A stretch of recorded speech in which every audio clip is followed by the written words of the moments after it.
Welcome to ding dong 2.0. నాను మీ జోగినే అండి. Hello hello hello hello ఇది విన్నారా? భయం లేని కోడి బజార్లో గుడ్డు పెట్టిందంట. మన నీడర్లకు కూడా బొత్తిగా పెజలంటే భయం భక్తి లేకుండా పోయిందండి. ఎన్నికలప్పుడు అమ్మా అయ్యా బాబు అంటూ ఓట్లు అడుక్కుంటారు. గెలిచేసిన తర్వాత వాళ్ళనే పీక్కు తింటారు. 20% కమిషన్లు ఏంటండి? సిక్కుడు మీద ట్యాక్స్లు ఏంటండి? ఏటండి ఘోరం, ఏటండి అన్యాయం? 2 రాష్ట్రాల్లోనూ ఇలాగే తగలడ్డారు మన నాయకులు. మరి ఈ వారం డింగ్డాగ్లో విశేషాలు ఏంటో చూసే ముందు హెడ్లైన్స్. అప్పులు చేయడం ఎలా అని ఆలోచిస్తున్న చంద్రబాబు. తల్లికి వందనం ఇవ్వడానికి ఎట్లా అప్పు చేయాలనో ఆలోచిస్తున్నాను. పిఠాపురం వర్మను కూరలో కరివేపాకులో తీసి పారేసిన నాగబాబు. నేనే దోహదపడ్డాను అని ఎవరని అనుకుంటే అది వారి కర్మ. రెడ్ బుక్ కు భయపడేది లేదంటున్న అంబటి. చెప్పాగా మీ రెడ్ బుక్ మా ఇంట్లో కుక్క కూడా భయపడ్దని. బాబు పవన్ లోకేష్ గజనీలు అయిపోయారన్న శ్రవణ్ కుమార్. సినిమా చూసాం కదా, గజనీ సినిమా. ఆ విగ్రహాలను తీసేస్తామంటున్న కేటీఆర్. కాంగ్రెస్ తల్లిని, రాహుల్ గాంధీ తండ్రిని గాంధీ భవన్ పంపిస్తాం. కాళేశ్వరం ప్రాజెక్టు కట్టిన కేసీఆర్ పై రేవంత్ రెడ్డి సెటైర్. పనిమంతుడు పందిరేస్తానట, కుక్కతో ఒక తలిగి కూలిపోయిందంట. మరో బ్రహ్మాండమైన న్యూస్ తో రెడీగా ఉన్నాడు మా త్రికాసు. పాపం ఇప్పుడు పిఠాపురం వర్మగారు కూడా తలుపులు వేసేసుకొని ఇలాగే తెగ బాధపడిపోతున్నారట. వర్మ నీ సీటు మా పవన్కి ఇచ్చేయి, నీకు ఎమ్మెల్సీ ఇస్తా అని చంద్రబాబు మా ఓడికి మస్కా కొట్టేసి నిండా ముంచేశాడని వర్మ అనుసరులు తెగ బుసలు కొడుతున్నారు. మీరు ఎమ్మెల్యేగా రాలేరు గాని ఆ నియోజకవర్గం తరపున మొదటి విడత లిస్ట్ లో ఎమ్మెల్సీగా వారే ఉంటారు. ఎన్నికల ముందు పవన్ గారు కూడా వర్మ నీదే భారం, నువ్వే మా దిక్కని ఆయన తెగ మునగ చెట్టు ఎక్కించేశారు. జనసేన గెలుపు కోసం, నా గెలుపు కోసం కృషి చేసిన వర్మ గారికి ప్రత్యేక కృతజ్ఞతలు. వారికి అందరూ వర్మ గారు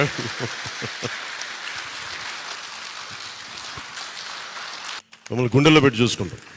కట్ చేస్తే నాగబాబు అభ్యర్థిత్వాన్ని ప్రతిపాదిస్తూ 10 మంది శాసనసభ్యులు సంతకాలు చేశారు. అదేంటండి బాబు, పిఠాపురం సీటు త్యాగం చేసిన వర్మ గారికి ఇస్తానన్నారుగా ఎమ్మెల్సీ, నాగబాబు గారికి ఇచ్చారేంటి అని అడిగితే మాకేటి సంబంధం, పిఠాపురం మా అడ్డ అని 4 మడత ఇస్తారు నాదెండ్ల వారు. కంప్లీట్ గా ఇది పిఠాపురం అనేది పవన్ కళ్యాణ్ గారు అడ్డ, అది ఇంకా దాని గురించి ఆలోచించాల్సిన అవసరం లేదు. ఇప్పుడు వర్మ గారు సిచ్యువేషన్ ఇది. పాపం నమ్మించి ముంచినారే, దొంగ దెబ్బ తీసినారే. ఒక్కొక్కరు 3-4 పిల్లలను కనండి, తల్లికి వందనం ఇస్తా అని అంటున్నారు బాబు గారు. పిల్లలను కనకపోతే కొంప మునిగిపోతుందని హెచ్చరించారు. పనిలో పనిగా తన రింగులో దాగున్న రహస్యం గురించి కూడా చెప్పుకొచ్చేసారు. నమస్తే సార్, ఏంటి సార్ ఇవాళ టాపిక్? ఏమమ్మా టెక్నాలజీ పర్ఫెక్ట్ గా వాడతారా? వాడుతున్నారు సార్, మీరు కనిపెట్టిన టెక్నాలజీ కదా. అందరి దగ్గర ఫోన్లు ఉన్నాయా? ఉన్నాయి. అవి కూడా మీరు తెచ్చిన ఫోన్లే కదా సార్. ఫోన్ నుండి పైకెత్తండి, చేతి పైకెత్తండి. నెక్స్ట్ ఏంటి? 3 పిల్లల కంటే ఎక్కువ ఉండేవాళ్ళు చేతి పైకెత్తండి. 2 కంటే ఎక్కువ ఉండేవాళ్ళు, ఒకరే ఉండేవాళ్ళు వదిలేండి సార్, పాపం సిగ్గుపడుతున్నారు. మీరు సిగ్గుపడక్కర్లేదు, ప్రేమగానే మాట్లాడుకుందాం. ఈ రోజుల్లో ఒక్కరిని కనిపించడమే మహా కష్టంగా ఉంది. 3-4 కంటే ఎలా పెంచుతారు సార్? మన దేశంలో మీరు చూస్తే ఇప్పుడైతే జనాభా బాగానే ఉన్నారు. అవును సార్, జనాభాలో ప్రపంచంలోనే మన దేశం నెంబర్ 1 కదా. రాబోయే రోజుల్లో ముసలి వాళ్ళు పెరుగుతారు, జనాభా తగ్గిపోతుంది. అవునా? మీరే ఏదైనా ఉపాయం ఆలోచించండి సార్. అందుకే దూరదృష్టితో నేను ఆలోచిస్తున్నా. ఏం ఆలోచిస్తున్నారు సార్? పిల్లలు ఎక్కువ కనకపోతే చాలా సమస్యలు వస్తాయి. పిల్లల కంటే ఎవరు సాగుతారు సార్? మీరు ఇస్తానన్న తల్లికి వందనం కూడా ఇవ్వటం లేదు. ఇంట్లో ఎంత మంది పిల్లలుంటే అంత మందికి కూడా 15,000 రూపాయలు ఇచ్చే బాధ్యత నాదని చాలా స్పష్టంగా చెప్పాను. ఎన్నికల ముందు చెప్పారు బాగానే కబుర్లు, ఎన్నికలు అయిపోయి మీరు అధికారంలోకి వచ్చి 10 నెలలు అయిపోతుంది. ఇంకెప్పుడు ఇస్తారు సార్? నాకు డబ్బులు ఫ్లెక్సిబిలిటీ ఉంటే ఇవ్వడానికి నేను ముందుంటాను. మరి డబ్బులు ఎప్పుడు వస్తాయి? హామీలు ఎప్పుడు అమలు చేస్తారు? నేను చెప్పిన హామీలు కూడా నెరవేర్చాలంటే చాలా కష్టపడుతున్నా. అన్నట్టు ఆ తల్లికి వందనం ఏటైంది సార్? ఎప్పుడు ఇస్తారు? తల్లికి వందనం ఇవ్వడానికి ఎట్లా అప్పు చేయాలనో ఆలోచిస్తున్నాను. అప్పు ఎలా చెయ్యాలో ఆలోచిస్తున్నారా? అదేంటి సార్, ఎలక్షన్ల ముందు మీరు చెప్పింది ఏంటి, ఇప్పుడు చెప్తుంది ఏంటి? ఒకసారి అటు చూడండి సార్. కష్టపడతాం, సంపద సృష్టిస్తాం. జగన్మోహన్ రెడ్డి అప్పు చేసి 10 రూపాయలు ఇస్తే నేను సంపాదించి అప్పు లేకుండా మీకు 15 రూపాయలు ఇస్తా. చూసారా, ఏరు దాటి తెప్ప తగలేయడం అంటే ఇదే కదా. నేనేదో రాజకీయ నాయకుడు మారిగా అవతల మారిగా బుకాయించడం లేదు. అప్పుడేమో సంపద సృష్టిస్తా, పథకాలు అమలు చేస్తా అని చెప్పి ఇప్పుడు అప్పులు ఎలా చేయాలా అని ఆలోచిస్తున్నా అని చెప్తే దాన్ని బుకాయించడం అనక ఇంకేమంటారు అని అంటున్నారు సార్ వైఎస్ఆర్సీపీ వాళ్ళు. పిఠాపురంలో పవన్ కళ్యాణ్ విజయానికి ఆ ఇద్దరే కారణం. వాళ్ళిద్దరు తోడ్పాటుతోనే అఖండ విజయం సాధించామని అసలు విషయం బయటపెట్టారు నాగబాబు గారు. చాలాసేపు సస్పెన్స్ తర్వాత ఆ ఇద్దరు ఎవరనేది తెలిసి తెలుగుదేశంతో పాటు పిఠాపురం ప్రజలు కూడా అవాక్కయ్యారు. నమస్కారం సార్, పవన్ కళ్యాణ్ సార్ పిఠాపురం నుంచి గెలిచి ఉప ముఖ్యమంత్రి అయ్యారు కదా, ఈ సందర్భంగా పిఠాపురం ప్రజలకు మీరు ఏం చెప్తారు సార్? ఆయన అఖండ విజయం సాధిస్తారని ఆయనకు ముందే తెలుసు. ఓహో, అసలు పిఠాపురంలో పవన్ సార్ అఖండ విజయానికి ఎవరెవరు కృషి చేశారు సార్? పిఠాపురంలో పవన్ కళ్యాణ్ గారు అఖండ విజయం సాధించడానికి 2 ఫ్యాక్టర్స్. ఏంటి సార్ ఆ 2 ఫ్యాక్టర్స్? ఒకటి, మన ప్రెసిడెంట్ జనసేనాని పవన్ కళ్యాణ్ గారు అయితే ఆ 2 ఫ్యాక్టర్ వర్మ గారు కదా, అంతే కదా. రెండో ఫ్యాక్టర్ నాటి వ్యక్తి పిఠాపురం జన సైనికులు, పిఠాపురం పౌరులు, పిఠాపురం ఓటర్స్. అదేంటి సార్ వర్మ గారి పేరు మర్చిపోయారేటి? వీళ్ళిద్దరూ లేకపోతే మేము ఎంత ఏమి చేసినా ఏం ఉపయోగం లేదు. అంటే పవన్ కళ్యాణ్ గారు విజయానికి వర్మ గారు అసలు దోహదపడలేదా? ఎవరైనా సరే పవన్ కళ్యాణ్ గారి విజయానికి నేనే దోహదపడ్డాను అని ఎవరన్నా అనుకుంటే అది వారి కర్మ. అంటే వర్మను ఆయన కర్మకు వదిలేసినట్టేనా? అయ్యో వర్మ, చూసారా మిమ్మల్ని కూరలో కరివేపాకులాగా తీసి పారేశారు. ఎంత అన్యాయం, ఎంత ఘోరం. మొత్తానికి ఉచిత బస్సు ప్రయాణం కూడా తూచ్ అనేసింది కూటమి ప్రభుత్వం. 10 నెలల నుంచి అదిగో బస్సు ఇదిగో బస్సు అని సాగదీసి చివరికి సావు కబురు చల్లగా చెప్పేశారు. అసలు ఎన్నికల ముందు బాబు గారు ఏమన్నారో ఓసారి చూస్తారించేయండి. ఆర్టీసీ బస్సుల్లో ఉచిత ప్రయాణ సౌకర్యం ఇవ్వమని నేనే డ్రైవర్ని, సేఫ్ డ్రైవర్ని. చూశారు కదా, ఇదిగో అక్కడ పేరు నాని గారు ఉన్నారు. నమస్తే సార్, ఇది కూడా తుస్సేనా? ఎలక్షన్ లోనేమో బస్సు ఎక్కండి, నా పేరు చెప్పండి, చంద్రబాబు నాయుడు చెప్పాడని చెప్పండి. అవును సార్, నేనే డ్రైవర్ అని కూడా అన్నారు. నువ్వు పుట్టింటికి వెళ్ళండి, మీ అక్కింటికి వెళ్ళు, మీ అత్తోరింటికి వెళ్ళు, ఎక్కడికి పడితే అక్కడ తిరుగు అనేమో ఎలక్షన్ లో చెప్పి, ఇప్పుడేమో కౌన్సిల్ ఏమంటారు? ఏమన్నారు? అన్నవరం వెళ్తాకి, తిరుపతి వెళ్తాకి, అక్కడికి వెళ్తాకి, పుట్టింటికి వెళ్తాకి కాదు బస్సు, జిల్లా సరిహద్దుల్లోనే అని చెప్పామని ఒక ఆవిడ చెప్తుంది. అదేంటి తీర్థయాత్రలు కూడా వెళ్ళొచ్చని యాడ్ కూడా ఇచ్చారు కదా సార్, చూడండి అక్కడ. జూన్ 4న జనసేన, టీడీపీ, బీజేపీ కూటమి ప్రభుత్వం రాగానే మహిళలకు రాష్ట్రంలో ఎక్కడికి వెళ్లినా బస్సు ప్రయాణం ఉచితం. మేము ఎక్కడికి వెళ్లినా స్వేచ్ఛగా వెళ్ళొచ్చు. నిజమా?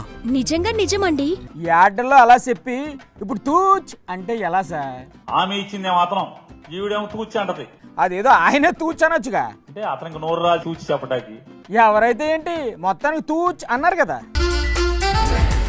అదిగో అంబేద్కర్ కూడా వచ్చారు, ఆయన చెప్తారు విందాం. మీ ఇద్దరం కలిసి ఒక పోస్ట్ పెట్టాం, ఒక వ్యంగ్యంగా పెట్టాం. ఏం పోస్ట్ పెట్టారు సార్? డైమండ్ 10 రూపాయలు ఇచ్చాడు. ఇస్తే ఏటైంది? డైమండ్ దగ్గర అంబటి రాంబాబు దోపిడీ 10 రూపాయలు చేశాడు, ఎక్స్ట్రా అర్షన్ అని కేసు పెట్టారండి. ఓ అమ్మో, వ్యంగ్యంగా స్కిట్ ఎత్తే దాని మీద కూడా కేసు పెట్టేశారా? ఇదేంటండి బాబు? చిరంజీవి గారి సినిమా చూసారుగా? ఓళ్ళు సినిమాలు చూశాను. బాలకృష్ణ గారి సినిమా చూసారుగా? అబ్బో చాలా చూసాం. ఎంతమందిని చంపేస్తారు? టపా టపా టపా టపా కాల్ చేస్తారు. ఒకే దెబ్బకు 100 మంది గాల్లో పల్టీలు కొట్టేస్తారు. ఏటనుకున్నారు మరి చిరంజీవి గారు, బాలకృష్ణ గారు అంటే? వాళ్ళందరి మీద ఇక మర్డర్ కేసు పెట్టాలిగా. అలా ఎలా పెడతారు సార్? అది సినిమా. ఇది అంతేగా. అలా కుదరదు సార్, వాళ్ళకి పెట్టాలనిపిస్తే పెట్టేస్తారు అంతే. ఇది పోలీసు రాజ్యం, ప్రజాస్వామ్యం కాదు. ఇదిగో మీరు అలాంటి ఇంకో కేసు పెడతారు సార్, మరి జాగ్రత్తగా ఉండండి. రేపు పెడతారు కేసు. ఎవరి మీద? డైమండ్ మీద, నా మీద, నూరి మీద, ఆపిరెడ్డి మీద, అందరి మీద మళ్ళీ కేసు పెడతారు. అయినా మీకేం భయం లేదా సార్? చూడారా, మీ కేసులకు భయపడతా ఉంటాయా? రెడ్ బుక్ కూడా భయపడరా? చెప్పాగా, మీ రెడ్ బుక్ కి మా ఇంట్లో కుక్క కూడా భయపడదని. We don't care all these things. ఓ, మీరు కూడా ఎక్కడ తగ్గట్లేదుగా. 420 పెట్టాలి. ఎవరి మీద? చంద్రబాబు నాయుడు గారి మీద. ఎందుకు సార్? ఇచ్చిన వాగ్దానాలు నిలబెట్టుకోలేని చీటింగ్ చేసిన చీటర్ చంద్రబాబు అని కేసు పెట్టకూడదా? అది ఆర్ట్ అంటే ఆర్టిస్టుల మీద కూడా కేసులు పెడతారా? ఏం మాట్లాడుతున్నారు సార్ మీరు? బాబు గారికి అపాయం పొంచి ఉందంట, అదేంటో గుర్తించి తప్పుకోకపోతే ప్రమాదం తప్పదు అని హెచ్చరిస్తున్నారు కేఏ పాల్ గారు. ఎలా బయటపడాలో ఉపాయం కూడా చెప్పారు. నమస్తే సార్. చెప్పండి సార్. బిందెల్ని చెంబులో దూరుతుంది కానీ ఇప్పుడు చెంబే బిందులో దూరుతుందా? బిందేంటి సెంబేంటి? దత్తపుత్రుడు అని దగ్గరికి తీసుకొచ్చాడు చంద్రబాబు నాయుడు. అంటే పవన్ సారా? అసలు ఈయన దత్తపుత్రుడా, ఒక పామే పుత్రుడిగా వచ్చాడా? పావేంటి పుత్రుడిగా రావడం ఏంటి? అసలు ఏం మాట్లాడుతున్నారు సార్ మీరు? ఇప్పుడు పామై కాటైపోతున్నాడా? ఈ పాములు కొండ చిలువల గురించి కాకుండా అసలు మీరేం మాట్లాడదలుచుకున్నారు చెప్పండి సార్. చంద్రబాబు నాయుడు గారు మీరు తెలివైన వాళ్ళు కదా. అవును, ఒకప్పుడు ఆయన ఢిల్లీలో చక్రాలు కూడా తిప్పారు. మీరు ఎంతకాలం పామును పోషిస్తారు? మాటి మాటికి పాములు కావాలేంటండి బాబు? 9 నెలల్లోనే మిమ్మల్ని మింగే స్థాయికి ఆయన వెళ్ళాడు అంటే. సరే, ఆ పాము బారి నుంచి బాబు గారు ఎలా తప్పించుకోవాలో చెప్పండి, మీ దగ్గర మంత్రం ఉంటే. రాష్ట్రం కొరకు, దేశం కొరకు నాతో చేతులు కలపండి. మీతో చేతులు కలిపితే ఆ పాము గండం తప్పిపోతుందా? అమ్మయ్యా, బతికించారండి బాబు. నేను చెప్పినట్టే పవన్ కళ్యాణ్ చేశాడు. ఏం చేశారు? అన్నైన నాగబాబుకి ఇచ్చేశాడు ఎమ్మెల్సీ. మంత్రి పదవి కూడా ఇస్తారంట. ఏం చెప్పారు వర్మకి పిఠాపురంలో? ఏం చెప్పారు? నువ్వు పవన్ కళ్యాణ్కి మద్దతు పోటీ చేయకుండా నెక్స్ట్ ఎమ్మెల్సీ నీకే ఇస్తానని దేవుడి సాక్షిగా చెప్పాడు. అప్పుడు ఆయన అడ్డం తిరగకుండా అలా ఎన్న పూసారు. బుద్ధుందా వర్మ? ఆయన ఏం చేస్తారండి పాపం? వాళ్ళ మాట నిలబెట్టుకోరని అప్పుడే చెప్పాను కదా. ఓహో, మీరు ముందే చెప్పారా? మీ మాట ఇనుంటే వర్మగోరికి ఈ పరిస్థితి వచ్చిండేది కాదు కదా పాపం. నాకు అర్థం అవట్లేదు, అసలు మీకు బుద్ధి బుర్ర ఉందా లేదా? తెలివైనోడు ఎవ్వడు ఆ పార్టీలో చేరడు. ఎవరు చేరుతారు మరి? బుర్రలేనోళ్ళు మాత్రమే చేరుతారు అందులో. అంటే ఇప్పుడు ఆ పార్టీలో ఉన్న వాళ్ళందరూ బుర్రలేని వాళ్ళనా? ఇంకా జనసేన గాని టీడీపీ గాని మన లైఫ్ లో గెలుస్తుందా? గెలవదా? 9 నెలలకే చాప్టర్ క్లోజ్. మరి ఏంటి సార్ పరిస్థితి? వచ్చేది కేవలం ప్రజాశాంతి పార్టీయే. అది కాన్ఫిడెన్స్ అంటే అలా ఉండాలి. మీరు అలాగే ముందుకు వెళ్ళండి సార్. ఓవ్వులు ఆపుతారో చూద్దాం. ఇప్పుడు ఆ ముగ్గురు అన్నీ మర్చిపోయారంట, వాళ్ళకేమీ గుర్తులేదంట. అందుకే సూపర్ 6 హామీలను వాళ్ళ ఒంటి మీద పచ్చబొట్టు పొడిపించాలి. అలా అయితేనే వాళ్ళు ఇచ్చిన హామీలు గుర్తుంటాయని అంటున్నారు జడ శ్రవణ్ కుమార్ గారు. సార్ నమస్తే సార్. ప్రజలను మోసం చేయటంలో వరల్డ్ రికార్డు మీద వరల్డ్ రికార్డు సృష్టించుకుంటూ వెళ్ళిపోయేటువంటి మహా ఘనపాటి మన ముఖ్యమంత్రి చంద్రబాబు నాయుడు. మీరు బాబు గారిని తిడుతున్నారా, పూడుతున్నారా? నాకేట అర్థం కావట్లేదు. సొల్లు కబుర్లు, సోది కబుర్లు చెప్పుకుంటా రాష్ట్ర ఆర్థిక పరిస్థితి బాగాలేదు, 5 సంవత్సరాలు విచ్ఛిన్నం జరిగింది, ఇవన్నీ రాష్ట్ర ప్రజలకు వద్దండి. మీరు వద్దు వద్దు అని చెవులు మూసుకున్నా వాళ్ళు చెప్తూనే ఉంటారు సార్. బాబు షూరిటీ, భవిష్యత్తుకి గ్యారెంటీ. ఇప్పుడు ఆ పోస్టర్ ఎందుకు చూపిస్తారు సార్? సినిమా చూసాం కదా, గజనీ సినిమా. పానకంలో పుడకలాగా ఇప్పుడు ఆ గజనీ ఎందుకు వచ్చాడు సార్? ఎవరినైనా కలవాలి అన్నా, ఎవరినైనా మాట్లాడాలి అన్నా సూర్య ఇక్కడ పేరు రాసుకుంటాడు. ఓ, గజనీ సినిమానా? అవును సార్, అవును సార్. అలా రాసుకోకపోతే సూర్యకి ఏమీ గుర్తుండదు. Short term memory. ఆ సూర్య లాగా మీకు షార్ట్ టర్మ్ మెమరీ వచ్చింది కాబట్టి ఇదిగో నేను ఇలా రాసి మీకు మళ్ళీ చూపించాల్సి వస్తుంది. మీరు ఆ ముగ్గురిని ఐమాక్స్ థియేటర్లో కూర్చోబెట్టి గజనీ సినిమా చూపించిన వాళ్ళకి ఏమీ గుర్తుకు రాదు సార్. 5 సంవత్సరాలకి 20 లక్షల ఉద్యోగాలంటే సంవత్సరానికి ఎన్ని ఉద్యోగాలండి? 4 లక్షల ఉద్యోగాలు. అవును, 20 లక్షలు డివైడెడ్ బై 5 అంటే అంతే కదా. ఈ సంవత్సరానికి మీరు 4 లక్షల ఉద్యోగాలు ఇవ్వగలిగారా? ఎక్కడిచ్చారు సార్? 4 లక్షలు వద్దు, 40,000 ఉద్యోగాలు ఇవ్వగలిగారా? ఏముంది అక్కడ ఇవ్వడానికి? చింతకాయ. 40,000 వద్దు, 14,000 ఉద్యోగాలు ఇవ్వగలిగారా? ఇవ్వలేదు. 14,000 వద్దు, 4,000 ఉద్యోగాలు ఇవ్వగలిగారా? ఇవ్వలేదు. 4,000 కూడా వద్దు, 400 ఉద్యోగాలు ఇవ్వగలిగారా? 400 కాదు, 40 ఉద్యోగాలు కూడా ఇవ్వలేదంటుంది వైఎస్ఆర్సీపీ. యువతకి నెలకి 3,000 రూపాయలు ఇస్తారు సార్. ఇచ్చే వరకు ఆగాలి మరి. ఈ 10 నెలల డబ్బులు మీరు ఎప్పుడు ఇస్తున్నారని అడుగుతున్నాను. అసలే లేదురా మగడా అంటే పెసరపప్పు వండవే పెళ్ళామా అన్నాడంట. ఒక్క నెలకే దిక్కులేదంటే మీరు 10 నెలల అమౌంట్ అడుగుతున్నారా? నా దగ్గర ఉన్నదంతా మీ ముందు పెడతా, మీరే లెక్కలు చేసి అందరికీ పంచండి అని ప్రజలకు ఓపెన్ ఆఫర్ ఇచ్చారు సీఎం రేవంత్ రెడ్డి సార్. నమస్తే సార్. ఈ లెక్కలేంటి సార్? పైసా లెక్క మొత్తం మీకు అప్పచెప్తా, ఏది ఎట్లా వంచాలనో మీరే చెప్పు. ఓయమ్మో, ఆ లెక్కలు సిక్కులు మాకెందుకు సార్? మీ దగ్గర ఎంత ఉందో మీరే పంచేయండి అందరికి. నా దగ్గర ఏం లేదు, అనా పైసా నా అన్ని జేబులలో తీసి మీ ముందర పెడతా. అయ్యో, మరి అయితే ఎలా సార్? ఊపర్ శర్వాని అందరు పరిశాని. అంటే లోపల ఏమీ లేదా? నేను బాగున్నా, కండలు తిరిగినాయి, నాకు 6 ప్యాక్ ఉందని ఎన్ని రోజులు అబద్ధం చెప్పాలి నేను? 6 ప్యాక్ ఎవరికి కావాలి సార్? సూపర్ 6 ఎప్పుడు అమలు చేస్తారో చెప్పండి ముందు. మీరు చెప్పండి. మేమేం చెప్తాం సార్? 10 నెలలకే దిగిపో అంటాడు ఏంది? 10 ఏళ్ళు కుర్చీలో కూర్చున్నాయన. ప్రతిపక్షం అన్నాక అలాగే అంటారు మరి. వాళ్ళ బాధ ఏంది? వాళ్ళ దుఃఖం ఏంది? వాళ్ళ బాధ వాళ్ళది. ఏం గుంజుకున్నా వాళ్ళది? నేను ఏం ఫామ్ హౌస్ గుంజుకున్నానా? కుర్చీ గుంజుకున్నారు కదా. ఈ కుర్చీ కూడా మీరు గుంజుకొని నాకు ఇచ్చారు, నేనేం గుంజుకోలేదు. సరే, ఆ కుర్చీలో కూర్చొని రాష్ట్రానికి మీరు ఏం చేశారని అడుగుతున్నారు వాళ్ళు. ఆయన గారు 1,00,000 కోట్లు పెట్టి కాళేశ్వరం కడితే కట్టుడు కూలుడు 2 అయిపోయినాయి. అంత పెద్ద ప్రాజెక్ట్ అలా ఎలా కూలిపోతుంది సార్? అదేమన్నా పిట్టు కూడా? పనిమంతుడు పందిరేస్తానట, కుక్కతో ఒక తలిగి కూలిపోయింది. ఏంటండి ఏటన్నారు?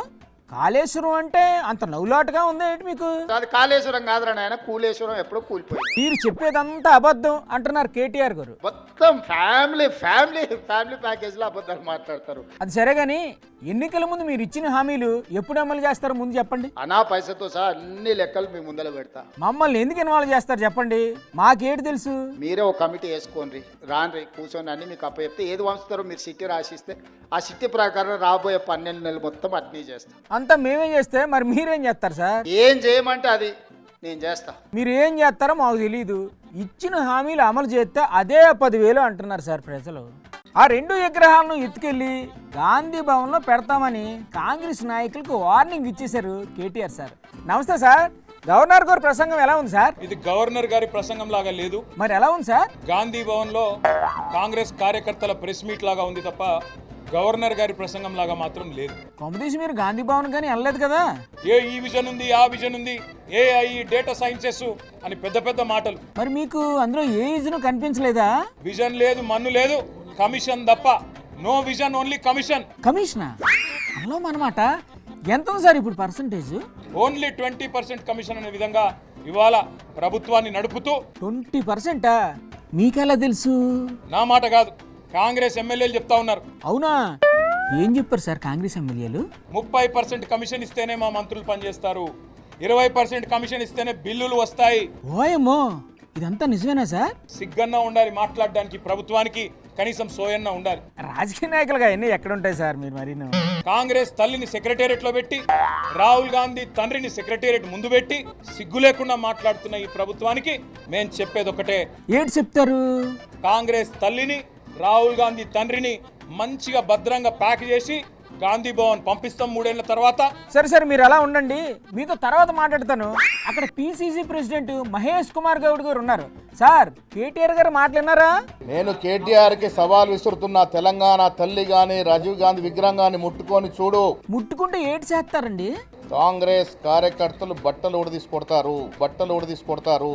ఓయేమో, బట్టలు తీసుకొడతారా? విగ్రహాల కోసం 2 పార్టీలు కుమ్ములాడుకునేలా ఉన్నారు. చెప్పమంటే మా ఊరు ఆవాలు తాటికాయలంతా అంటూ తెల్లాళ్ళు చెప్తూనే ఉంటారు మన రాజకీయ నాయకులు. వాళ్ళతో ఈ డిస్కషన్లు అయ్యి కాసేపు ఆపేసి మా తిరగాస్ దగ్గర ఏం న్యూస్ ఉందో కనుక్కుందాం. తిరగాసనియా,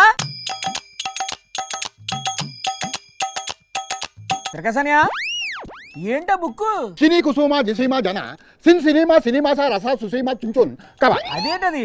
ఆ భాష ఏంటి? ఓ అర్బైట్ ఇన్స్టిట్యూట్ ఇట్స్ అర్బైట్ ఇన్ కాంకిమ్ హాస్ స్పీచ్ టు డచ్ వి హైస్ డు. మళ్ళీ ఇదేంటి తిరగాసనియా? నువ్వేటి మాట్లాడుతున్నావు నాకేటి అర్థం కావట్లేదు. రెవెన్యూ వాసరి కాంట్రేర్ డు వెనీ హౌ డిక్వెల్లీ విల్లీ వెనిచ్ వూస్ జీవెన్స్లీ పిఠాపురం కమెంటా వారా వార్త ఫెమిలీ బిట్రస్ మీ. ఏటనిగా ఇవాళ ఏటనేది నీకు? ఆ బుక్కులేటి, ఆ బుక్లో మాట్లాడే భాషలేటి? First మాట్లాడిందేమో Chinese Joganna, రెండోదేమో Japanese, మూడోదేమో French భాష. ఏంటి నీకు ఆ భాషలు కూడా వచ్చా? రావు జోగన్న, ఇప్పుడే నేర్చుకుంటున్నా. ఇప్పుడే నేర్చుకుంటున్నావా? ఎందుకనియా? ఏంటి పార్నలు సెటిల్ అయిపోతున్నావు ఏంటి? అరే హతీప్ కాసి కథహ మలకారి అహి అజీబ్ కాకాసి అలా తలాపహ. నాకు చైనీస్ భాష అర్థం కాదనియా, తెలుగులో చెప్పు. ఇది చైనీస్ కాదు జోగన్న, ఇది అరబిక్. ఏంటి అరబిక్ భాష కూడా నేర్చేసుకుంటున్నావా? ఏటైనదన్నయ్యా? ఏటైనది నీకు ఇయ్యాలా? కీనా? కీ అంటే తాళం చెవే కదా? కాదు జోగన్న, ఏ భాషను కూడా తక్కువగా చూడకూడదు. ఎన్ని భాషలు వస్తే అంత నాలెడ్జి పెరగద్ది. ప్రతి ఒక్కరూ కూడా 2-3 భాషలు నేర్చుకోవాలని దాని అర్థం. ఏంటి కీ అనే ఒక్క అక్షరంలో అంత పెద్ద మీనింగ్ ఉందేటి? చైనీస్ భాష అంటే అలాగే ఉంటుంది జోగన్న. అబ్బో, అప్పుడే నీకు చైనీస్ భాష మీద కూడా పట్టు వచ్చేసినట్టుంది. అవును జోగన్న, నిన్న రాత్రి OTTలో చైనీస్ భాషలో డబ్ చేసిన జపనీస్ మూవీ ఒకటి చూసా. ఓహో, మరి అర్థమైందే జపాన్ బొమ్మ? ఇప్పుడు వస్తున్న తెలుగు సినిమాలో ఏమీ అర్థం కావట్లేదు జోగన్న, ఇక అయ్యేం అర్థం అవుతాయి? అసలు ఉన్నట్టుండి ఈ భాషలన్నీ నేర్చుకోవాలని ఎందుకు అనిపించింది అన్నయ్య? ఎందనా అంటావా? నిన్న పిఠాపురం సభలో పవన్ సార్ ఏమన్నారో వినలేదా నువ్వా? ఏమన్నారు? ఈను ఒకసారి అది కూడా ఈను. We need multiple languages. బహుభాషే భారతదేశానికి మంచిది. చూసావు కదా, ఎన్ని మల్టిపుల్ లాంగ్వేజెస్ నేర్చుకుంటే అంత నాలెడ్జ్ పెరుగుతుందంట. ఆయన చెప్పింది మన దేశంలో ఉన్న భాషల గురించి, అంటే హిందీ, తమిళం, కన్నడం, మలయాళం ఇలాంటి భాషలు అన్నమాట. నాకు ఆ భాషలన్నీ ఎప్పుడో వచ్చన్నా, అందుకే ఇప్పుడు ఇంటర్నేషనల్ లాంగ్వేజెస్ మీద ఫోకస్ చేస్తున్నా. ఏంటి నీకు తమిళం, మలయాళం, కన్నడం, హిందీ ఇవన్నీ వచ్చేసా? अरे क्या भाई, मेरा का हिंदी अच्छा आता. रेवंत सर मालूम, चंद्रबाबू सर मालूम, मैंने प्यार किया, हम आपके है कौन, हम किसी से कम नहीं. ఇది హిందీనా? ఏదో హిందీ సినిమాల పేర్లాగా ఉన్నాయే. మెదువ పేసింగ నీంగా వల్లింగల్ల ఆమానవరే ఇల్లేన వల్లే ఇల్లేన వరమాటే. ఇదేంటిది? ఈ పార్టీ ಎಲ್ಲೇ ಏನು ದೊರೆ ಎತ್ತಡ. ನಿನ್ನ ಹೆಸರು ಏನು, ನಿನ್ನ ಉದ್ಯೋಗ ಏನು, ఇది ಏನು, నినగ సమస్య ಏನು. ఇదేంటి మలయాళమా? కాదన్నా, కన్నడం కదా అదే. బాబోయ్, నా కడుపులో దేవేస్తుందన్నయ్య. ఒకసారి ఆగన్ను, ఇంకోటి కూడా ఉంది, అది కూడా ఈయన. నిన్నొత్తు ఎంత సంభవించు പറയാൻ ഒന്നുമില്ല, నినకు ఇష్టமான సొల్లు ఇవిడి నిన్ను పోగు. ఇదేంటిది తమిళమా? తమిళం ఇందాకనే అయిపోయింది కదనా, ఇది మలయాళం. అయిపోయా? ఇంకేమైనా ఉన్నాయా? ఓహోష్కా తూతు అంటే దీని అర్థం ఏంటి? అయిపోయాయి అని అర్థం. అమ్మయ్యా, బతిపోయా. అవును, ఇన్ని భాషలు తెలుసు కదా, అన్నింటిలోకి బాగా పవర్ఫుల్ భాష ఏంటి తిరగసానియా? అన్నిట్లోకి పవర్ఫుల్ భాష పొలిటికల్ భాష. దాన్ని మించిన భాష ఈ ప్రపంచంలో ఇంకెక్కడా లేదు. పొలిటికల్ భాష అదేంటిది? చెప్పు తీసుకొని కొడతా. సన్నాసులారా, తాట తీస్తా, నార తీస్తా, ఏక పిసుకుతా. తిరగసానియా, ఏంటి నువ్వు మాట్లాడేది? ఏంటి అలా తిడుతున్నావు? ఎవరు తిడుతున్నావు? పొలిటికల్ భాష అంటే ఇదే జోగన్న. మన నాయకులు రోజు ఈ భాషలోనే మాట్లాడుకుంటుంటారు. ప్రపంచం మొత్తం మీద ఈ భాషకున్నంత పవరు ఇంకో భాషకి లేదన్ను. మూర్ఖుడా, సౌట దద్దమ్మా. అదేందన్నా అటు తిడుతుండవా? ఇది కూడా పొలిటికల్ భాష అనియా? నువ్వు మర్చిపోయిన పదాలని నేను యాడింగ్ చేశాను. నువ్వు కూడా భలే బాగా నేర్చుకున్నావు కదా నా పొలిటికల్ భాష. పొలిటికల్ భాషలో నీతో ఇంకా చాలా మాట్లాడే పని ఉంది. ఆఫీస్కి రా, మాట్లాడుకుందాం. ఇతిక మాసు దేవా మాత సయోనరా టడామాయి అరేగోటో గోజీ మాస్ డూమా అరిగేటో గజీ మాస్ ఉనగా ఈ సిమాను ఓహాయో. మళ్ళీ ఇదేంటి? ఇది రష్యా భాషన్నా, ఇప్పుడే వచ్చేస్తున్నా స్టూడియోకి అని దాని అర్థం. తిరగాసనియా, ఇంక నీతో నా వల్ల కాదు. ఇంకో మాట మాట్లాడావంటే నేనేటి చేస్తా నాకు తెలుదు. నువ్వా నేనా? నువ్వెంతంటే నువ్వెంత? దమ్ముంటే రా, ధైర్యం ఉంటే రా, ఛాలెంజ్, సవాల్, కమాన్. ఇది ఒక అంతులేని కథ, ఎడతెగని పొలిటికల్ డ్రామా. ఈ వారానికి ఇంకింతే. మరో ఎపిసోడ్లో మరిన్ని జామ్ జటకలతో కలుసుకుందాం. అంతవరకు సెలవు.